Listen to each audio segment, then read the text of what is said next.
Doing easily what others find difficult is talent. Doing what is impossible for talent is genius. Welcome to PrinnyCast for January 26, 2013, for our episode 18. Boy, we're racking these things up. Yes, we are. And I'm joined, as always, by my two favorite Prinnies, Grover. Hello. And Mike. Hello. And as always, a special thanks to longplays.org for all their help getting some footage, which we'll be using a lot of this time, and to galaxypugs.com, who run servers for things like Minecraft and Unreal Tournament, and don't forget to check out our forums there. And of course, Grover's channel. He's not been posting as much as he used to, but he does still post a lot on there, so keep an eye on him. And so it's been an interesting week in a lot of ways. Probably the best way to start off is like we always do, and what we've been playing this week. So how about you, Mike? Mostly World of Warcraft.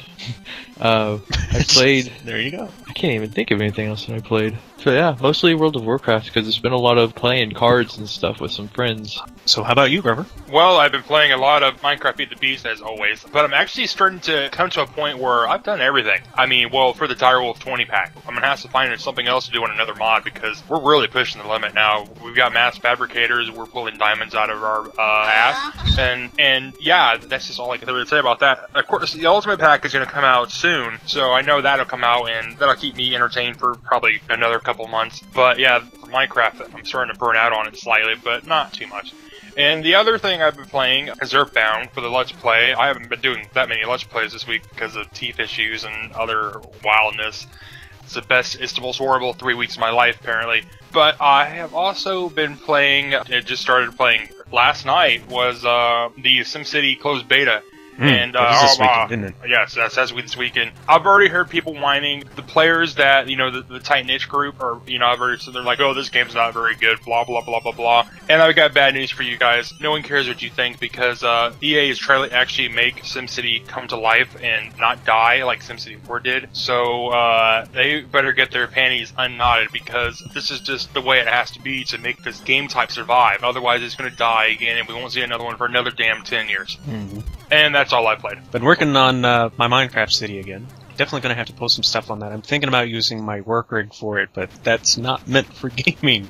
But it may be the best way for me to record that stuff, so I'm debating that. I've also played a couple more Congregate games, especially this week, because the last few weeks there wasn't a whole lot going on, and then they all came in at once, and quite a few tower defense stuff, so pop back in there. And then all those games I got last weekend that I mentioned, I finally got some time in. Enchanted Arms is a action RPG kind of game. It's a really stiff game. Most of the characters are obnoxious, a lot of tired stereotypes, and it has one of the worst opening scenes I have ever seen in an RPG. But the more it's getting into it, the more I'm enjoying it, so I'll see where it goes. Soul Calibur 5 feels way more like Soul Calibur 4 than it was advertised, and I'm really missing Soul Calibur 3's nifty little strategy mode that they had back in the day, but the rest of it feels solid enough. I'll be putting more hours on that, unlocking everybody and all that. Persona 4 Arena is feeling really odd so far. I don't have a lot of time in the Persona series aside from Persona 1, so I don't have the connection to the story and the characters as many as others do, because I know Persona 4 is like a phenomenon for cult gamers. It's a solid fighting game, but it feels to be missing a few things too, and just like I was warned, the story mode is crazy with a fight like every 15 minutes, and the rest of it's dialogue. I don't mind it so much, but it's really different for a fighting game. I mean, even BlazBlue's and Guilty Gear story modes didn't go that far. But I'm loving the amount of effort and detail and flow that went into the Mortal Kombat reboot. Mortal Kombat 9 as it's also known. But there seems to be a really awful input lag that I'm pretty sure isn't just me, because I've been playing the other two fighting games just fine. So I don't know exactly what's knocking me off my guard a little bit. And I haven't done anything with Infinite Undiscovery yet, but I did watch the intro. So it looks neat. We'll see where that goes. Wow, that was way more than me. Yeah, but it's more like 30 minutes here, 30 minutes there sort of thing. Maybe a little more than that. Okay. So game news! Quite a bit happened this week. The Elder Scrolls Online trailer released. It's mostly just a cinematic trailer, but we'll post that here since most of the rest of the news is coming. It's going to be a lot of political stuff and business stuff. So this issue with the violence of video games is going to probably continue popping up in the headlines for a very long time until everybody's tired of it, but some of the statements, man. This time with famed activist and former presidential candidate Ralph Nader. This is a quote. All this is fine with the companies. These boys and girls spend more than $25 billion last year, and what they got in return is violent, addictive, and tawdry sensuality. We are at the peak of violence in entertainment. Television program violence? Unbelievable. Video game violence? Unprecedented. These electronic child molesters have little sense of restraint or boundaries, and their odious fare is becoming more coarse, more violent, and more interactive to seduce these youngsters into an addiction of direct video game involvement in the mayhem. What? I don't even know what's going on there. I have a question. Is Ralph Nader even still relevant? Oh yeah. Yeah, he's still relevant. I've just come to the conclusion that all politicians have lost their damn minds. Well, later in the week, Senator Leland Yee called upon the gaming community to, quote, quiet down. Gamers have no credibility in this argument. This is all about their lust for violence and the industry's lust for money. This is a billion-dollar industry. This is about their self-interest, end quote. Way to go there, sir. How many voters did you just tick off that gamers have no credibility in the argument? Yeah. Okay. Have you ever went to PAX, sir? You know, I don't think they're trying to kill each other while they're there. Not that I'm aware of. And that's not going to be the end of that. But moving right along, the THQ auction finished over this last week. It was sad to see it go, but Sega bought Relic, who's known for the Dawn of War series, for Warhammer, for $26 million. Coke Media, not to be confused with Coca-Cola, bought Volition, which is where games like Saints Row comes from, for $22.3 million. And they also bought the Metro franchise for $3.8 million. Crytek bought the Homefront franchise for $500,000. Take-Two bought the unfinished Evolve game they were working on for $11 million. And Ubisoft bought THQ Montreal for $2.5 million and the South Park Stick of Truth game for $3.2 million. However, Vigil Games, who's known for the Darksiders series, was not sold at all, and the company is completely being shut down. I don't know why there was no bidders. There may have been something else behind all that. There is some hope for the team yet, as Sony Santa Monica, the group behind stuff like God of War and Journey and Twisted Metal and many other games, is looking to hire anyone who might be applying from that company, because they love their games. This does not mean, of course, that the Darksiders franchise would come with them. That, on the other hand, is being looked at by Platinum Games after a statement by its president. Speaking of presidents, Nintendo President Satoru Iwata made a special apologetic statement about the Wii U's current situation. Quote, I apologize to those supporting the Wii U about the lack of new titles from Nintendo in January and February, but please understand we have new titles to offer from March onward and planning a steady stream of games from spring to summer, end quote. In the same statement, there were reveals Nintendo is hard at work on a new Zelda, a new Mario, a new Yoshi, a new Mario Kart, and an HD version of The Legend of Zelda Wind Waker. And in an unrelated statement, there was claims that the new Smash Bros. For the Wii U and the 3DS will have a reveal of some sort at this spring's E3 show in LA in June. Hooray! I'm excited. Can't help it. I like my fighting. I love Smash Brothers. And speaking of SimCity, EA's Origin has announced that it's coming to the Mac as a trial alpha to see how well the system will work, with the intention of launching a full version very soon. A free copy of the puzzle game hit Bookworm from Popcat Games is included in the trial package. And just a week after we listed off some layoffs at Funcom, even more layoffs are going around at all their remaining studios, and the office in Beijing, China is now being shut down entirely as well. This continues to sound very scary for the company, but they continue to release statements that they're just downsizing to strengthen the teams that they still have after the restructuring to gear up for smaller but higher quality online games, including the LEGO MMO that we were talking about. And Superbot, the creators of the PlayStation All-Stars game, has also let go an undisclosed number of its employees. Sony has stated that the layoffs will not affect any of the upcoming DLC. And if that's not enough, Atari's US branch also has filed bankruptcy protection from its failing parent company, Atari SA, in France, while it tries to concentrate heavier on the mobile gaming market if they survive long enough to do so. Wow, this is like 30 years ago all over again. This is hardly the first time Atari's gone under. Activision and Infogrames, which technically Atari SA is still Infogrames, but among others have held portions of the company in their hand over the last 20 years. Matter of fact, Midway owned a large portion of it, if I'm not mistaken. Well, somebody else snatch them up if they ever go down to. Somebody's got to keep releasing Space Invaders and Pong, right? Yeah.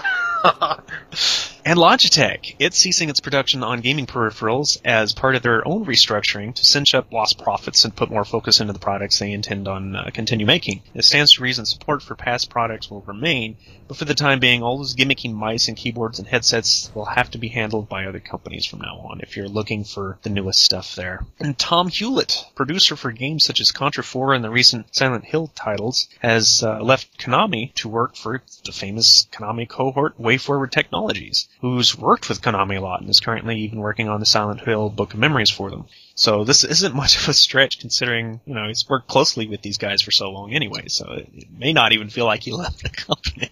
He's like, I quit. See you guys tomorrow.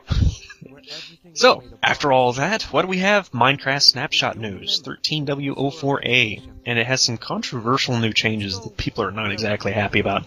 The main one in question here is that the bone meal no longer is an instantaneous super grow for the plant life, and instead you will have to engage the plant in each stage of its growth on every click, complete with an odd little magic-y particle effect thingy, which means about 2 bone meal per tree and 7 clicks for everything else, your potatoes, your carrots, your wheat, etc. Other additions is more dispenser fixes, and additions including the ability to aim them up and down for even more adventure map goodness. Mobs, animals at least, won't stand on rails anymore, so they'll cross them in a hurry instead of standing on them. So it'll prevent any more minecart issues of you plowing into a cow and stopping. There's nothing more annoying than when that happened. So hopefully that will fix a lot of those problems. And there's a new scoring system being added into the game that will count player kills, player deaths, and mob kills, so they can be counted and used by the command block for various options. It's early, but talk about a big change for a lot of those PvP games and adventure map possibilities. That's a very good thing. They really need to have a online system for their achievements and everything. That way, I'm sick of getting the same achievements over and over and over and over and over and over. Start a new world, punch a tree, and you get a damn achievement. It does need some sort of save system for those, at least, don't they? It gets old. Hitman HD Trilogy comes out this week to the 360 and PS3 as Ratchet & Clank's latest Full Frontal Assault arrives on the PSP. And while I'm not into Facebook games anymore, as I'm trying to stay away from those whole traps, there's one from Inway that has my attention, most definitely. It's a multiplayer beat-em-up RPG by Dave Jones, who's famous for Lemmings and Grand Theft Auto series, and I believe his name is Stig Huntlin, who is famed for being one of the major guys behind Diablo and Diablo 2, and Tony Harmon, former co-founder of Real-Time Worlds. So this is quite a list of people here making a beat-em-up. It definitely grabbed my attention. Yeah. Keeping an eye on that one. I think it's an alpha right now, so it'll be a while before it actually releases. But all of this news pales to the news that Namco Bandai has confirmed that the crossover extravaganza project CrossZone has been announced for North America this summer. That strategy RPG where Namco and Capcom and Sega characters all come together for a big beatdown. I don't own a 3DS, but that makes me very interested in buying one. I love those Disgaea kind of games. And then 2 other things that aren't necessarily video game related, but have to mention, everybody probably has already heard this by now, but it is confirmed that at this point in time, J.J. Abrams, the guy behind Lost, the Star Trek reboot, and so many other shows and movies, is directing this new Star Wars trilogy, or at least Episode 7 as it stands. Oh boy. And actor Steven Seagal is sued for driving a tank into an Arizona home, killing a puppy. Isn't that the most ridiculous headline ever? And it's true. Yes. What? I can't believe that. The best thing for people to do instead of me explaining it is just to go look it up for yourselves. It's not as radical as it sounds, but that's got to be the best headline all year so far. And that is game news. Boy, we bulldozed right through that, didn't we? Yeah, we did. And so our topic for today, if you couldn't tell quite by the little quote that I put at the beginning there, is we're talking about those super difficult games. Now, this is a big subject. It doesn't sound like one, but it's a lot bigger subject than you might think. Because there's a discussion here about what is actually considered a difficult game. And then there's the stuff we've played, there's the stuff that's just outright legendary, that we can talk about too, that whether we've played or not, we know about their difficulty because they're known for it. So, does anybody want to start us off, or shall I just start us somewhere? Go for it. Well, first things first. Just about any game can be made to be insanely difficult. Now, whether this is through a means of just upping the difficulty level, because there's some games out there that are really brutal just by upping the difficulty level. Or making the AI a cheating bastard. AKA, yeah. There's other games that are just really difficult because the controls are horrible. And you've got games that you can make difficult yourself, which is kind of where I was going with that. Where you can set certain limitations on yourself, kind of like I forgot the name of it again. I know I should have wrote it down. I thought about it earlier, but it's a special Pokemon run that if you lose a Pokemon, you have to delete that Pokemon. So you'd have to find a new one, retrain it, etc. It makes the game... Oh man, wow. Role-playing games are typically a little easier than a lot of other games, but only because so many of them allow you a lot of time to either grind for levels, or they build up at a relatively similar level as the enemies you're fighting, so you'd never have to grind, as the more common cases these days. So it's really hard to pick out RPGs that are specifically tough just because they're tough, but, you know, there's still some out there that you can add to that list. Draken certainly comes to mind. Draken was awesome. But that was probably as much for just the difficulty of learning what you were supposed to be doing in that game as it was the actual game itself being difficult, but the enemies were pretty brutal in it too. All I remember in that game was if the stars began to wave around, you're about to get your face stomped in. And we've talked about Seventh Saga before. Oh, yes, Seventh Saga. So we won't go too much into that, but I don't know if I'd call that difficulty so much as a situation where you don't want to get yourself further ahead than you're prepared for, because some of those save points, you gotta be careful with those things. And that can be true in any game. If you have only a certain save point and you turn off the game and that's the only place you can get back to, and you're right in front of a boss and you have no means of getting back, then that could be, you know, artificial difficulty for yourself. What about Disgaea? Did you think that one was difficult? It depends on how you play it, once again, because that is a game that you can go back and grind levels with. Matter of fact, it encourages it. That's why the levels on it are so ridiculous. But you can keep playing after the story mode is over, and it's a lot like those really challenging dungeon crawler kind of games where it's randomized. Matter of fact, there you go, those roguelike games. But I won't get into those quite yet. That's kind of a separate category. But you can make those strategy RPGs difficult by playing them at a disadvantage for yourself, but a lot of them, like I said, they give you a means of building up your levels. The only one I can think of that doesn't allow you to replay levels or go to a level building area would be Vandal Hearts, and it had some difficult moments. There's especially one where you're having to rescue no spoilers, but you're having to rescue a teammate from a cage that's dropping into the lava, so you have to be extremely fast and extremely efficient. There is no room for error on that particular stage. The rest of the game is not particularly hard as long as you know what you're doing. So there are games like that. Yeah. I mean, even personally, sometimes the entire game is a pushover until you get to like the final boss, Hack 1,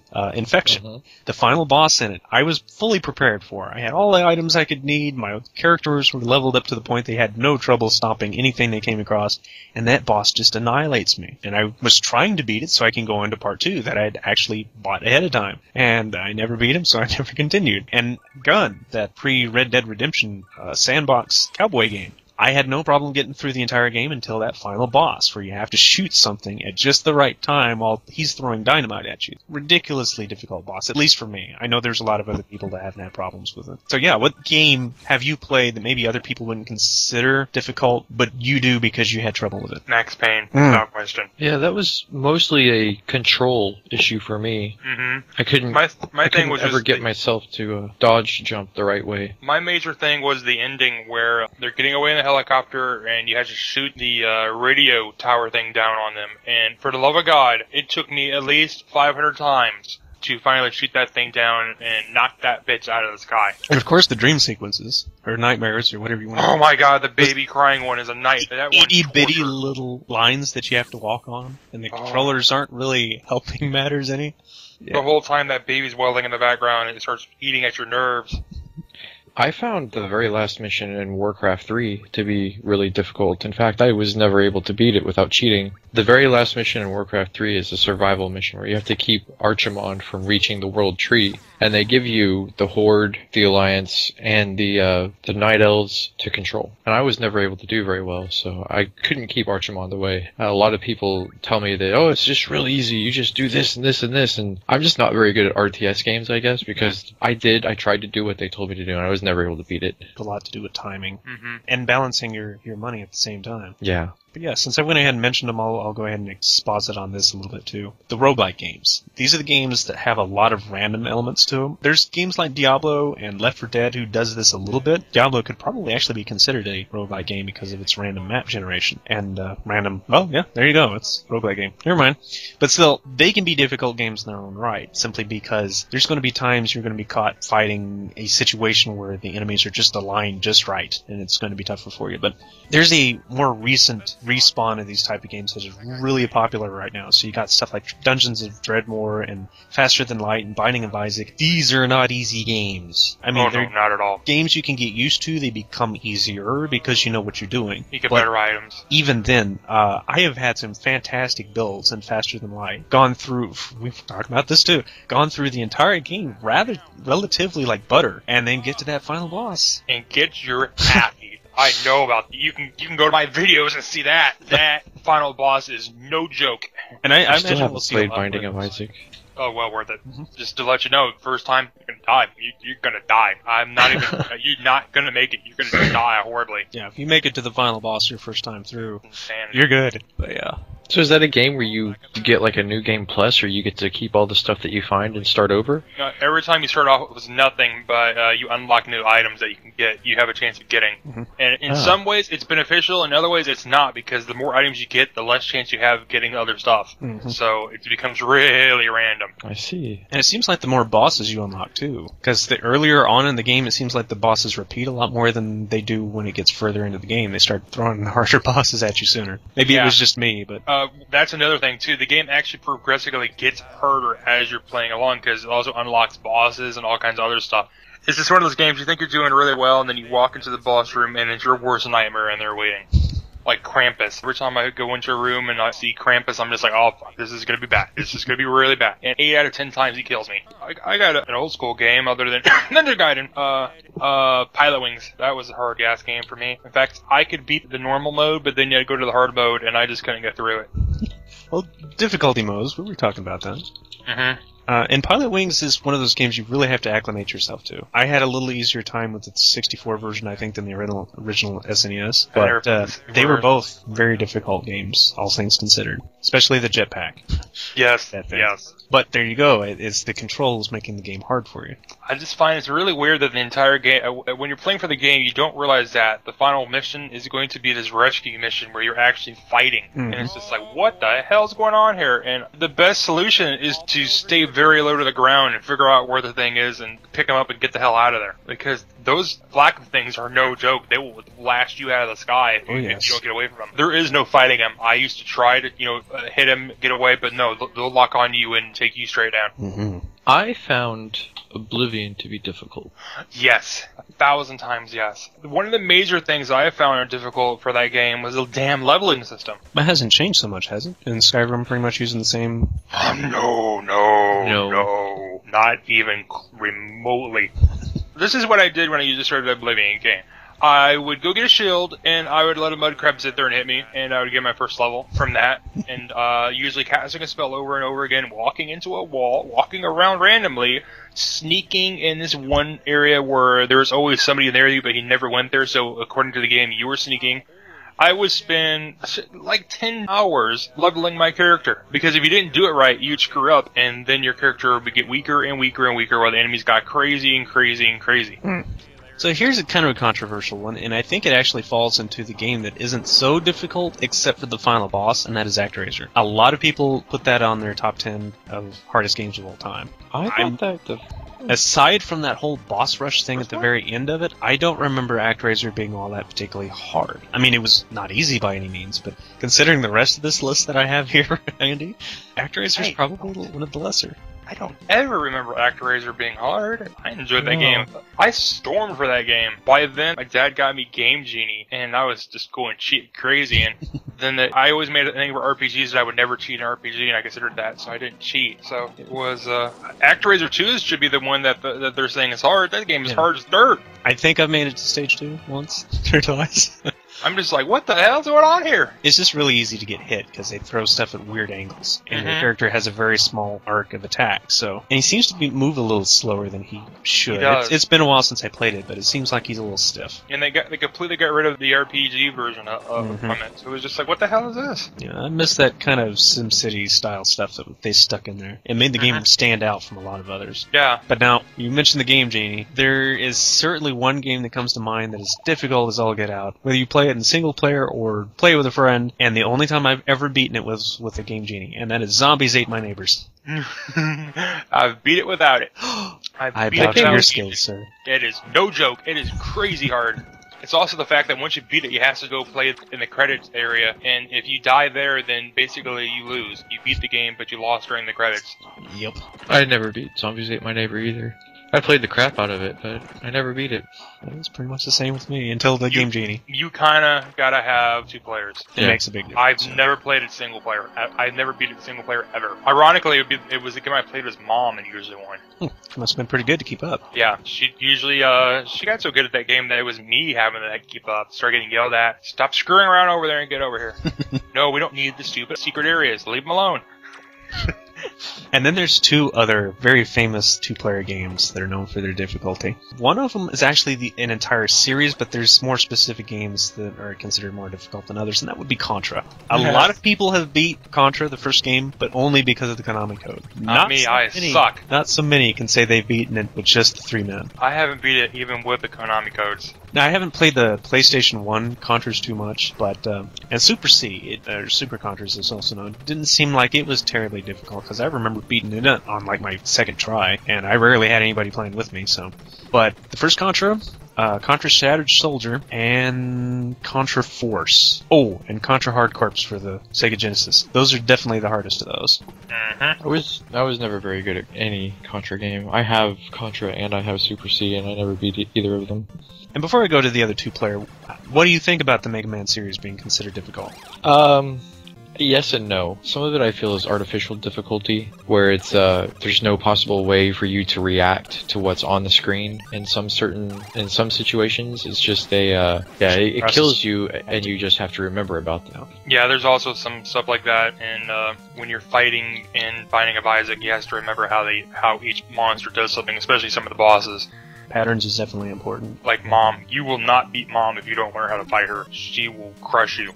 Yeah, other than the stuff that you can't possibly know before you experience it, at least the first time, I don't find the Mega Man series, honestly, to be that difficult. It's got some tough boss fights, and of course, it's one of the many games like Castlevania that has that mechanic of when you get hit, you get knocked back. It can cause some deaths. Yeah, it's mostly because I've played it so much that I know my way around them. So if they were ever difficult, I've played them to the point that I don't remember when I had difficulty with them. But you've seen other people play it. Would you say they have a hard time with it? Some people, yes. I watch some people play, and I'm like, man, how are you good at video games at all? But that's just... I don't know. I take a lot of pride in my ability to play Mega Man relatively easily. Like, a lot of people have to use special weapons on every boss in every game to get by them. To be honest, I don't pay attention to special weapons all that much. I never use them. Some of that self-inflicting difficulty there. I guess.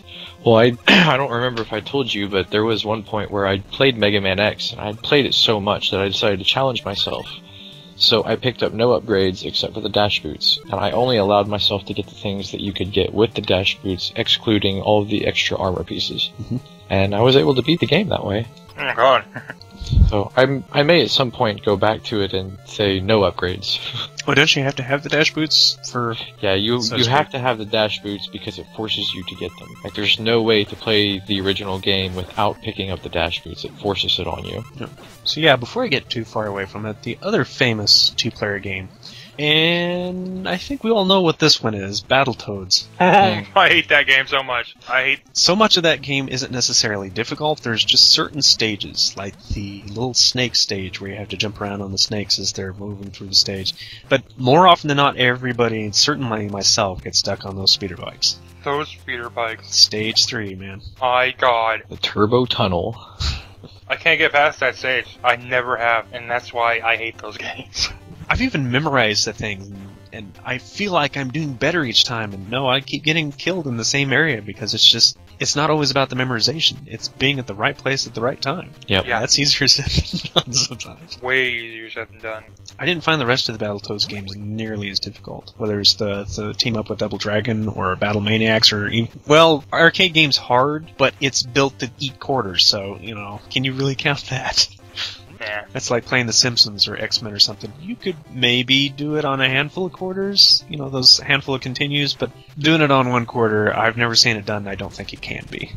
Did either of you ever beat a arcade game, like literally, where you're in the arcade? Mm-hmm. Yep. Oh, you actually did it too? Awesome. I beat Willow. Most of the time it was those side-scrolling beat-em-ups like The Simpsons and Ninja Turtles and stuff like that. Seems like one of the Metal Slug games I was teamed up with somebody. Beat one of those. I just vaguely remember, and that was hard, that Willow game, in the arcade version. And that wasn't even at the arcades, that was at the grocery store, and the arcade used to be there. Back then when they have arcades at the grocery stores. I missed that. And, I can't remember when it was, but I easily pumped $25 into that machine. Yeah, all at once. She was like, you basically just bought a game and played it all the way through. Yep. So if you don't get to take a copy home with you.